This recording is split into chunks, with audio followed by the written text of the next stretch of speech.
Banjir bandang lahar dingin melanda sejumlah wilayah di Sumatera Barat sejak Sabtu, 11 Mei 2024, malam. Banjir lahar dingin menyebabkan 4 kabupaten terdampak parah, yakni Agam, Tanah Datar, Padang Panjang, dan Padang Pariaman. Hingga Senin, 13 Mei 2024, Badan Nasional Penanggulangan Bencana, BNPB, mencatat terdapat 41 korban meninggal dunia dan 17 orang lainnya masih hilang. Lantas, apa penyebab terjadi banjir bandang di wilayah Sumatera Barat? Kepala Badan Meteorologi, Klimatologi, dan Geofisika, BMKG, Dwi Korita Karnawati mengungkapkan, banjir bandang itu terjadi dari aliran sungai-sungai yang berhulu dari lereng atas Gunung Marapi. Lahar hujan terjadi karena endapan material hasil erupsi Gunung Marapi yang terendapkan di lereng-lereng, kemudian tersapu oleh hujan dengan intensitas sedang hingga lebat. Tuturnya dalam konferensi pers daring BMKG, Minggu, 12 Mei 2024. Menurutnya, banjir bandang terjadi ketika air hujan tertahan endapan vulkanik di hulu sungai, sehingga tidak mengalir ke hilir. Akumulasi air hujan yang terlalu banyak menjebol endapan tersebut, kemudian membawa material vulkanik berupa campuran pasir, batu, dan kerikil. Selain banjir lahar hujan, dia menyebutkan bahwa sejumlah daerah di Sumatera Barat juga mengalami longsor. Bencana ini timbul akibat runtuhan batuan vulkanik. Fenomena ini semuanya dipicu hujan dengan intensitas lebat, tegas Dwi Korita.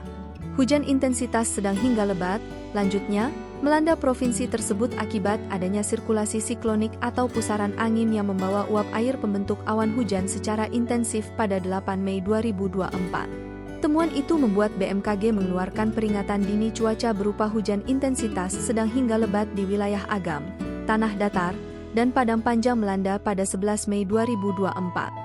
Dwi Korita melanjutkan, fenomena ini juga dipengaruhi getaran gempa-gempa kecil yang meretakkan dan meruntuhkan bantuan di berbagai tempat Sumatera Barat. Kondisi ini menimbulkan endapan material di daerah hulu.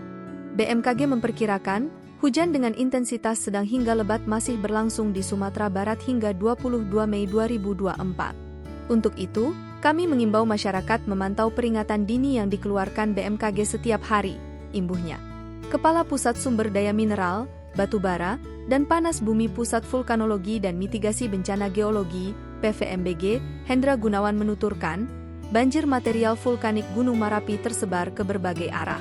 Namun, banjir lahar dingin di Sumatera Barat paling banyak terdampak pada wilayah barat, yakni Agam, Tanah Datar, Padang Panjang, dan Padang Pariaman. Wilayah utara dan selatan Sumatera Barat juga mungkin dilanda bencana serupa. Sementara wilayah timur tidak ada laporan terkena banjir bandang lahar dingin. Perlu ada penutupan jalan di jalur-jalur dengan curah hujan tinggi dan jalur lahar, ujarnya dalam konferensi pers BMKG, Minggu. Dia menambahkan, antisipasi dapat dilakukan dengan menyesuaikan wilayah yang turun hujan di Sumatera Barat menurut perakiraan cuaca BMKG. Pasalnya, wilayah tersebut kemungkinan besar juga akan mengalami banjir bandang lahar dingin. Atas kejadian ini, BMKG dan PVMBG mengimbau masyarakat dan badan terkait untuk terus mengikuti informasi peringatan dini cuaca. Jika ada potensi bencana, perlu dilakukan upaya untuk melakukan mitigasi. Download Tribun X sekarang, menghadirkan lokal menjadi Indonesia.